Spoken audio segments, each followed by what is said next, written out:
नमस्कार सर। सत साहेब जी। सर क्या नाम है आपका? राजवीर दास। सर कहाँ के रहने वाले हैं आप? गांव बास, हिसार, हरियाणा। सर संत रामपाल जी महाराज से नाम दीक्षा आपने कब ली? मैंने संत रामपाल जी महाराज से नाम दीक्षा 25 से अप्रैल 2010 को ली जी। सर संत रामपाल जी महाराज से नाम दीक्षा लेने से पहले क्या आप कोई भक्ति साधना भी करते थे? हाँ जी, बहुत ज्यादा भक्ति साधना मैं करता था। जैसा कि मैं बताना चाहूंगा आपको, हनुमान जियों की साधना सबसे पहले मैंने स्टार्ट की थी। उसके बाद शंकर भगवान की मैं पूजा करता था। और एक राजस्थान के देवता हैं जिसको देश देवता के नाम से भी जाना जाता है, पितरजी महाराज के नाम से जाना जाता है। जैसा कि मैं आपको थोड़ा सा दिखाना चाहूंगा सर जी। जैसा कि मैंने अपने हाथ के ऊपर भी, ये देखो, ये मैंने बनवा रखा है जय पितरजी के नाम से। ये सब मैं साधना बहुत ज्यादा करता था। मैं मतलब कि 17 साल मैंने ये साधना की है। और उसके बाद 7 साल तक मैंने पूजा तांत्रिक का ये काम किया है। सर आपने बताया कि आप पहले हिंदू परंपराओं के अनुसार भक्ति साधना करते थे और आपने खुद भी एक झाड़ा फूक करने वाले तांत्रिक के रूप में काम किया। तो इन सब साधनाओं से आपको क्या क्या लाभ हुए? सर कोई लाभ नहीं मिला, बल्कि नुकसान बहुत ज़्यादा हुए। मैं वैसे एक किसान परिवार से बिलॉन्ग करता हूँ। मेरे पिताजी के नाम 15 एकड़ ज़मीन है। और वो सब होने के बावजूद भी खेती-बाड़ी करते थे, और फिर भी ये सब होते हुए भी 21-22 लाख रुपए कर्जा सिर हो गया था। ऊपर से घर में बहुत ज़्यादा आपस में नोक-झोंक रहती थी। ये सब करते-करते बहुत ज़्यादा विनाश की तरफ मैं जा रहा था जी। नशा-पता मैं वैसे कोई करता नहीं था, लेकिन ये जो सिस्टम था, ये मेरे को कुछ समझ में नहीं आ रहा था कि मैं करूँ तो क्या करूँ? और ये सब करते-करते मेरे को लीवर की प्रॉब्लम हो गई, मेरे को किडनी की प्रॉब्लम हो गई, मेरे को हार्ट की प्रॉब्लम हो गई। बहुत सारी बीमारियों ने मेरे को जकड़ लिया। और मैं ऐसा था कि कोई भी देवी-देवता मुझे दिखाई देता था, जहाँ 2 ईंट लगी हुई दिखी, वहीं मैं मतलब कि मत्था टेक के उसी को देवता मान लेता था। लगभग 7 ज्योति मैं अपने घर पे जलाता था। और मैं आपको बताता हूँ भगत जी, आपको यकीन नहीं होगा, शायद सुनने वाले को भी यकीन ना हो, कि मैं जब जोत लगाता था तो कई दफ़ा तो मतलब सरप पे जोत के ऊपर आ जाता था, डोलता था। और ऐसे-ऐसे मतलब कि बहुत ज़्यादा मतलब कि साधनाएँ मैं करता था, कठिन-कठिन साधनाएँ करता था। और ऐसा था, जैसा कि मैंने आज तक ऐसी साधना मैंने कभी सुनी नहीं, देखी नहीं। जो भी मेरे सामने बैठ जाता था, उसके मस्तक के अंदर, माथे के अंदर एक टीवी की तरह चलचित्र चलता था। और मैं वो उसको देख के बताता था, उसकी अगली और पिछली क्या होना है, कैसे, वो सब मैं उसको बताता था। और वो नतमस्तक होते थे जी। सर अगर आपकी माने तो आप बहुत बड़े तांत्रिक थे। आप सामने वाले का मस्तिष्क पढ़ लेते थे, लेकिन उसके बावजूद आप खुद बीमारियों से घिरे हुए थे। आपके हार्ट में प्रॉब्लम थी, लीवर और किडनी की आपको प्रॉब्लम थी। तो ऐसा कैसे हो सकता है कि आप एक तरफ इतनी साधनाएं कर रहे हैं, साथ ही साथ आप तांत्रिक भी हैं, आप दूसरे का मस्तिष्क भी पढ़ लेते हैं, लेकिन जब खुद के शरीर की बात होती है तो आप साधनाओं के कारण खुद के शरीर को ठीक नहीं कर पा रहे थे। तो इन सब के बीच संत रामपाल जी महाराज की जानकारी आपको कैसे मिली? जी भगत जी, बहुत अच्छा क्वेश्चन आपने किया कि मैं संत रामपाल जी महाराज की शरण में आने से पहले ये सब साधनाएँ करता था। लेकिन एक दिन अचानक मेरे साथ ऐसा हुआ कि शंकर भगवान की बहुत बड़ी तस्वीर मैंने अपने रूम में लगा रखी थी। वैसे तो सभी देवी-देवता की तस्वीर थी, लेकिन शंकर भगवान को मैं सबसे बड़ा भगवान मानता था। और अचानक मुझे पता नहीं क्या हुआ कि शंकर भगवान की जो तस्वीर थी, उसकी तरफ मैंने देखा, तो वो बैठे हैं साधना में। मेरे दिमाग में आया कि ये साधना में जो बैठे हैं, तो मैं इनको सबसे बड़ा भगवान मानता हूँ, सुप्रीम गॉड मानता हूँ। लेकिन ये सुप्रीम गॉड नहीं हो सकते, क्योंकि ये साधना करते तो इसका मतलब इससे ऊपर कोई न कोई है। तो उस दिन अचानक मेरे दिमाग में आया, क्यों आया, क्योंकि एक ऐसा इंसिडेंट मेरे साथ में घटा कि एक लेडीज आई थी, जो 60 रुपए वो मांग के लेके आई थी। उसने 10 रुपए मेरे वहां चढ़ाए थे, और 10 रुपए बेचारे के वो भाड़े किराए में कम रहे। और मैंने उसका सब देख लिया, और दिमाग में आके, राजवीर, ये सब अगर तू कर रहा है, अगर ये 5 रुपए उठा के घर के किसी सदस्य ने खा लिए तो उसका क्या हाल होगा। और फिर मैंने उस तस्वीर की तरफ देखा कि यार तू तो गलत कर रहा है। मैं खड़ा होके सबको बोला कि भाई आज के बाद मेरे पास मत आना, और आज के बाद मैं ये सब छोड़ रहा हूँ। ये संत रामपाल जी महाराज की शरण में आने से 4 साल पहले की बात है भगत जी। और उसके बाद हुआ क्या कि वो सब लोग पूछने लगे कि ऐसा क्या हुआ। मैंने एक ही जवाब मांगा कि ये शंकर भगवान किसकी साधना करते हैं, इसका जवाब मुझे चाहिए। अगर आप इसका जवाब दे दोगे तो आप आते रहना, हम करते रहेंगे, लेकिन इसका जवाब अगर आपके पास नहीं है तो मैं इसकी खोज करेंगे कि इनके ऊपर भगवान कौन है। उस खोज में मैं निकला था जी। और उस खोज में निकलते निकलते हुआ क्या कि एक दिन अचानक मैं ऐसे चलते चलते मैं नास्तिकता की तरफ चला गया। और उसके बाद फिर कोई साथी मेरे को मिला, ओशो संत आपने सुने होंगे, ओशो रजनीश, उनके सानिध्य में गया, उनको भी मानने लगा, फॉलो करने लगा। फिर एक कंपनी मैंने चलाई थी नेटवर्क मार्केटिंग के नाम से, diamond market link private limited के नाम से। उस कंपनी का मैं फाउंडर होता था, हम 3 दोस्त थे। तो वहाँ कोई आता है और वो पूछता है कि ये तस्वीर किसकी है। मैंने कहा कि ओशो भगवान है। बोला ओशो भगवान कौन है? मैं बोला कि आप किस भगवान को मानते हो? बोला मैं कबीर भगवान को मानता हूँ। मैंने कहा कि कबीर तो भगवान हो ही नहीं सकते, कबीर तो कवि हैं। तो उन्होंने ऐसे बातचीत की, तो उन्होंने बताया कि हाँ कबीर भगवान है और मैं भगवान कबीर को ही मानता हूँ। तो मैं कबीर तो अभी नहीं है, इनके उसमें कौन होंगे? बोला संत रामपाल जी महाराज। माँ वो जेल में है वो? बोला कि हाँ। तो मेरे एक अचानक एक झटका लगा कि जेल में है। बोला कि जेल में अभी नहीं है, वो आ चुके हैं। 2006 का जो कांड हुआ था उसमें जेल में गए थे संत रामपाल जी महाराज, तो वो आ चुके थे। तो मैंने किसी को जबान दी थी कि भाई अगर तेरे संत रामपाल जी महाराज सच्चे होंगे तो जेल से बाहर आएंगे और मैं भी उनकी शरण में जाऊंगा। तो मेरे को वो बात याद आई, तो मेरे को एकदम अचानक झटका लगा कि हाँ चलो, विचार आया। तो विचार चलते चलते काफ़ी समय हुआ, मेरी कंपनी में काफ़ी घाटा लग गया था। उस घाटे के कारण मेरे पास 4 गाड़ी थी, चारों में से सभी बिक गई थी, कर्जा बहुत ज़्यादा हो गया था, एक गाड़ी बची थी। वो जो भगत आया था संत रामपाल जी महाराज का शिष्य, अनिल नाम बोल के है, काफ़ी पुराने भगत थे वो। और उन्होंने, मैंने उनको बोला था कि मेरी ये गाड़ी बिकवा दो, और उन्होंने कॉल किया मेरे पास कि भाई गाड़ी लेके आप बरवाड़ा आ जाओ। दौलतपुर रोड पे आश्रम था संत रामपाल जी महाराज का। तो मैं वहाँ गया, तो वहाँ देखा कि ये तो संत रामपाल जी महाराज का आश्रम है। बोला हाँ। तो उस टाइम पे गुरुजी श्रीमद् भगवद गीता में उंगली टेक रख रख के बता रहे थे ज्ञान को। मैंने हिंदू परंपरा के आधार पे, वैसे तो मैं पंडित नहीं हूँ, लेकिन पंडित के लगभग सारे काम टोटके मैं सब कुछ करता था। श्रीमद् भगवद गीता मेरे घर पे होती थी भगत जी, और वो भी मैं मतलब के पढ़ता था। लेकिन जो संत रामपाल जी महाराज ने जो गीता के बारे में ज्ञान बताया, ज्ञान दिया, वो ज्ञान और जो मैं पढ़ता था उसमें बहुत ज़्यादा मैंने मतलब के समझ मिली। और वो ज्ञान बहुत अलग मेरे को दिखाई दिया कि आज तक मेरे को समझ में नहीं आया। मैंने भी गीता पढ़ी है, लेकिन ये तो संत रामपाल जी महाराज बहुत अलग बता रहे हैं, और ये वाकई में निर्मल ज्ञान है। मेरी आंखों से भगत जी अश्रुधारा बहने लगे। मैं 2 दोस्त हम थे, एक दोस्त जो था वो कहने लगे कि आप चलिए। मैं बोला कि भाई मेरे को ये ज्ञान समझने दे, आप चले जाओ यहाँ से। मैंने उस ज्ञान को समझा।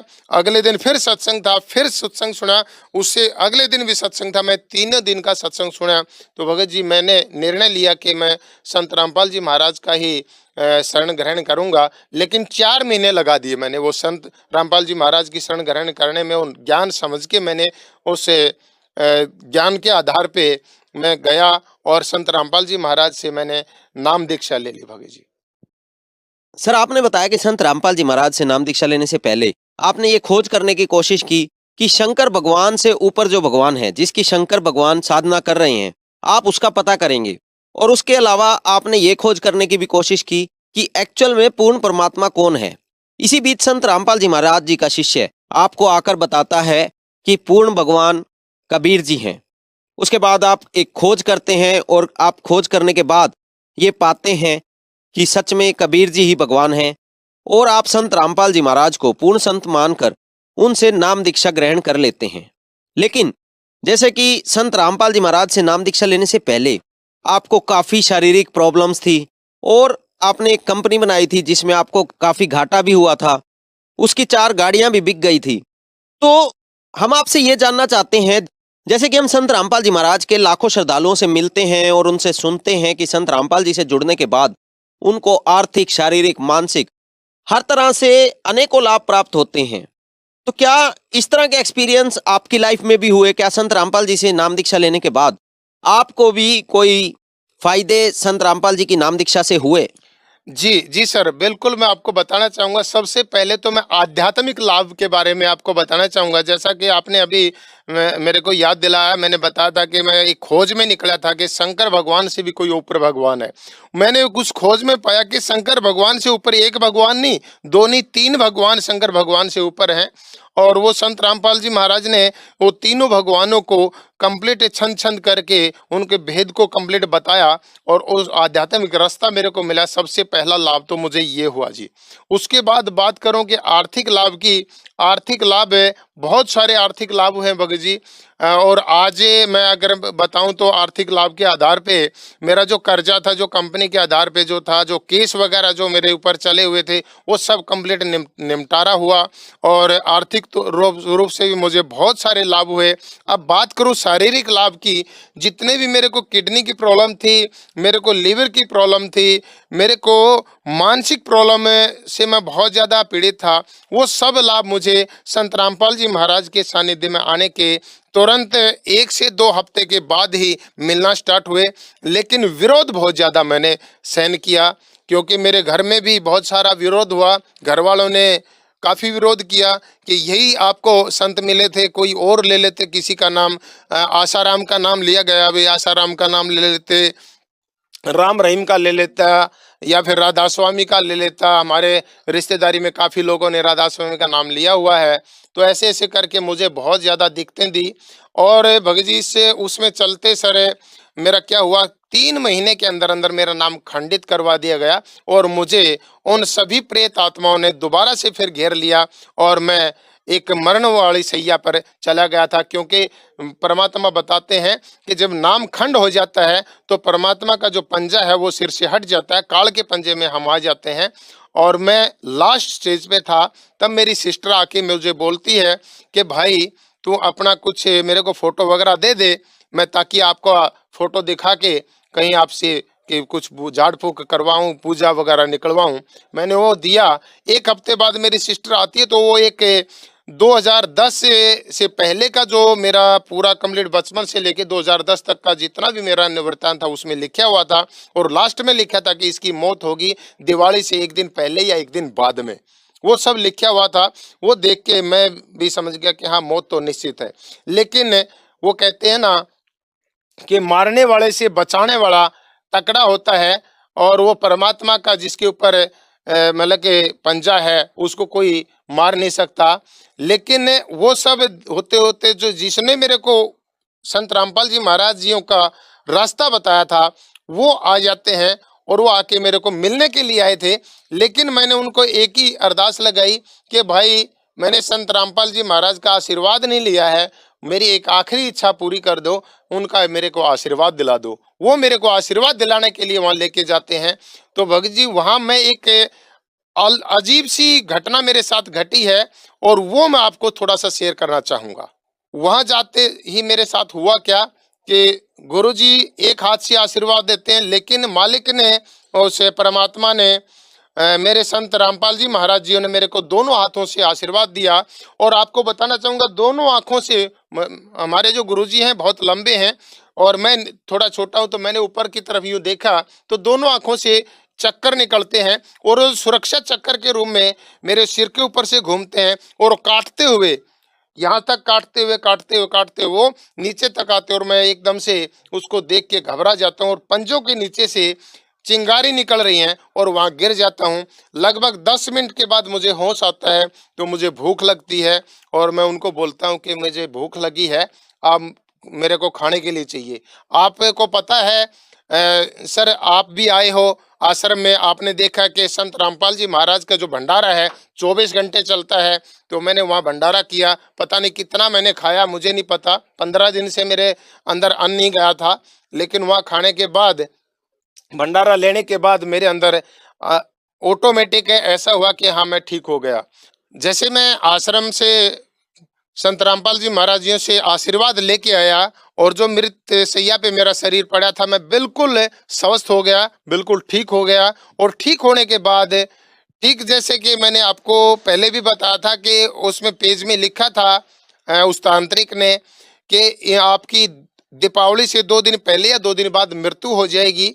आपके 2 भाई और हैं, उनको मैं बचा सकता हूँ लेकिन आपको नहीं बचा सकता, ये मुझे माफ़ करें। तो वो समय आ जाता है और मैं बाइक पे था। ये एक घटना मैं आपको वो बताता हूँ जब मैं ठीक होने के बाद की, मात्र लगभग 10 दिन बाद की घटना है ये ठीक होने के। और जैसे ही मैं बाइक पे था और बाइक जैसे आगे चल रहा था, पीछे से गाड़ी आई, गाड़ी ने क्रॉस किया तो उस साइड से ट्रक आ रहा है और गाड़ी आगे से यूं क्रॉसिंग कर रही है। तो मैंने देखा कि गाड़ी के अंदर बाइक लगेगी और टक्कर होगी।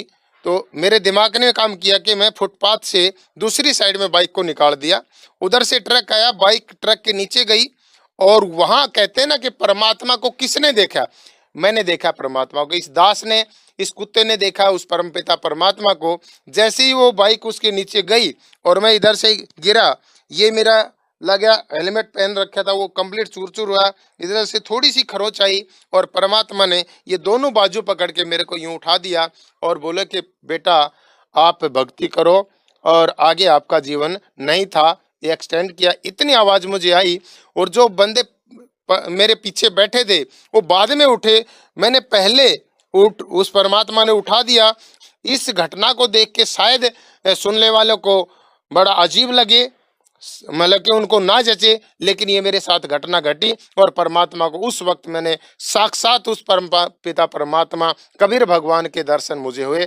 संत रामपाल जी महाराज और कबीर भगवान दोनों एक बार बस झलक मेरे को दिखाई दी और जैसे बाजू आज भी मतलब कि मेरे को महसूस होता कि जैसे मेरी बाजू यूं पकड़ रखी हो। अब एक लाभ और मैं आपसे बताना चाहूँगा, शेयर करना चाहूँगा। एक छोटी सी घटना हो गई थी कि भाई का और ऐसे झगड़ा हुआ था और उस झगड़े में एक व्यक्ति की डेथ हो जाती है और उस डेथ में भाई के 2 दोस्त और एक मैं, हम 4 बंदे जेल चले जाते हैं। और जेल में जाने के बाद वहाँ का जो, अगर मैं बताऊँ आपको, क्योंकि मैं संत रामपाल जी महाराज का शिष्य तो था ही, वहीं संध्या आरती रामायणी जो होती हैं, संत रामपाल जी महाराज 3 टाइम का जो नित्य कर्म बताते हैं वो हम सब करते थे दोनों भाई। और वहाँ जो बरवाड़ा कांड हुआ था उससे ठीक 4.25 महीने पहले हम अंदर गए थे। वहाँ का जो सिस्टम अगर मैं आपको बताऊं कि मैं पढ़ा लिखा ज़्यादा नहीं हूँ, 10वीं तक मैं पढ़ा हूँ और इतना ज़्यादा पढ़ा लिखा ना होने के बावजूद भी वहाँ परमात्मा ने ऐसा माहौल क्रिएट किया। मेरे को मास्टर जी के नाम से वहाँ सब जानते थे और मेरे को ये मानते थे कि ये तो जेलर का कोई जानकार है, पता नहीं क्या परमात्मा ने लीला की। और ठीक 20 महीने के अंदर अंदर हमारा पूरा फैसला करवा के परमात्मा ने हमारे को वहां से बरी करवाया। और इसके बीच का छोटा सा मैं वृत्तांत एक बताना चाहूंगा, आपको आपसे शेयर करना चाहूंगा। आप सबको भी पता होगा कि जज को चेंज करवाना अगर है तो कोई एप्लीकेशन लिखनी पड़ेगी और एप्लीकेशन लिखने के बाद ही जज आपका चेंज हो सकता है, लेकिन जो जज आप मांगते हैं वो जज आपको नहीं मिलेगा, ऐसा नहीं होता। लेकिन हमारे साथ ऐसा हुआ, ना ही तो हमने एप्लीकेशन दी, सिर्फ संत रामपाल जी महाराज को मन ही मन में एक प्रार्थना लगाई थी कि परमात्मा हमारा जज चेंज होना चाहिए और इस जज की बजाय ये जज हमारा होना चाहिए। और वो जज भी चेंज हुआ 1 हफ्ते के अंदर अंदर और जो जज हम चाहते थे वही जज हमें मिला और उसी जज के आधार मतलब के हाथों से हमारा केस का निपटारा हुआ। हमारे जो मतलब कि खेत में जो फसल नहीं होती थी वो फसल अच्छी होने लगी और जो कर्जा था वो धीरे धीरे उतरने लगा। और एक बार की छोटी सी घटना मैं आपसे शेयर करना चाहूँगा। मैं मतलब कि पैसे के लिए बड़ा मतलब कि परेशान था कि मुझे 10-12 हज़ार रुपये कहीं ना कहीं से मिल जाए, अरेंज हो जाए, लेकिन हो नहीं रहे थे। अचानक अगले दिन मेरे पास फोन आता है डाकघर से, बोला जी आपकी एक रजिस्ट्री आई है। मैं किस चीज़ की रजिस्ट्री है? बोला एक बार आ जाओ। मैं गया तो देखे कि 12.5, मुझे 11,000 रुपये की जरूरत थी, बोला 12,500 रुपये आपके अकाउंट में आएंगे, ये चेक आपके नाम से आया। वो पता नहीं किसने कब इंश्योरेंस करवाया था, मुझे तो ध्यान भी नहीं। उस इंश्योरेंस का पैसा ना भरने के कारण वो 12,500 रुपये भरे थे, किसने भरे थे मुझे तो वो भी ध्यान नहीं, मैंने भरे भी नहीं। उस 12,500 रुपये का चेक मेरे पास आया और मैंने अकाउंट में लगाया। मैं सोच रहा था कि चेक झूठा होगा या किसी ने वैसे फ्रॉड किया होगा। मैंने लगाया तो तीसरे दिन मेरे अकाउंट में पैसा आ गया। ये मतलब कि एक घटना मेरे साथ में ऐसी घटी आर्थिक लाभ के बारे में अगर मैं बताऊं तो जी। सर, आपने बताया कि संत रामपाल जी से नाम दीक्षा लेने के बाद आपको अनेकों लाभ हुए। आपके जीवन में परिवर्तन हो गया, ड्रास्टिक चेंज हुआ। आपका जो शरीर था वो बिल्कुल ठीक हो गया, आपको आर्थिक लाभ भी हुए। संत रामपाल जी महाराज ने आपको साक्षात दर्शन दिए, जो कि काफी इंटरेस्टिंग बात है, और जीवन दान दिया। तो इतनी सारी घटनाएं होने के बाद जो श्रद्धालु आज आपको सुन रहे हैं, देख रहे हैं, आप उन्हें क्या संदेश देना चाहेंगे? सर, मैं उनको संदेश तो क्या दे सकता हूँ, मैं उनसे हाथ जोड़ के प्रार्थना करना चाहूँगा, कि उनसे रिक्वेस्ट करना चाहूँगा कि एक बार, प्लीज एक बार संत रामपाल जी महाराज के ज्ञान को समझें, और ज्ञान समझने के बाद आप खुद ब खुद निर्णय करें कि हमने संत रामपाल जी महाराज का मतलब कि शरण ग्रहण करनी चाहिए या नहीं करनी चाहिए। ज्ञान समझने के लिए मैं आपको बताना चाहूँगा कि हमारी एक पुस्तक है ज्ञान गंगा, ज्यादा नहीं कहूँगा, वैसे तो 50 पुस्तक है हमारी, लेकिन एक ज्ञान गंगा पुस्तक कम से कम उसको जरूर पढ़िए, और एक बार नहीं, 2 बार नहीं, 3 बार उसको पढ़िए। क्यों? क्योंकि एक बार में आपको क्लियरिटी नहीं होगी, 2 बार में थोड़ा क्लियर होगा, तीसरी बार में कंप्लीट क्लियर होगा, और आप निर्णय कर पाएंगे कि हाँ, वाकई में असली जो ज्ञान है वो कौन सा है। और उसके बाद आप संत रामपाल जी महाराज के ज्ञान को समझ के उनकी शरण ग्रहण करिए और अपना लाभ उठाइए। आर्थिक लाभ भी मिलेंगे, शारीरिक लाभ भी मिलेंगे, और जीवन मरण का जो लाभ है वो तो आपको खुद ब खुद पता चल ही जाएगा, आप ज्ञान गंगा जब पढ़ेंगे तब। सर, संत रामपाल जी महाराज की शरण कैसे ग्रहण कर सकते हैं? सर, संत रामपाल जी महाराज के विभिन्न चैनलों पर, 10-12 चैनलों पर आज सत्संग चलते हैं, और सत्संग के दौरान नीचे पट्टी चलती है, उस पट्टी पे नंबर आते हैं, नंबर फ्लैश होते हैं, उन नंबर पे आप कॉल करके नज़दीकी सेंटर का पता आप कर सकते हैं, और वहां से पता करके आप नाम दीक्षा ले सकते हैं और अपना जीवन का कल्याण करवा सकते हैं। धन्यवाद सर। सत साहिब जी।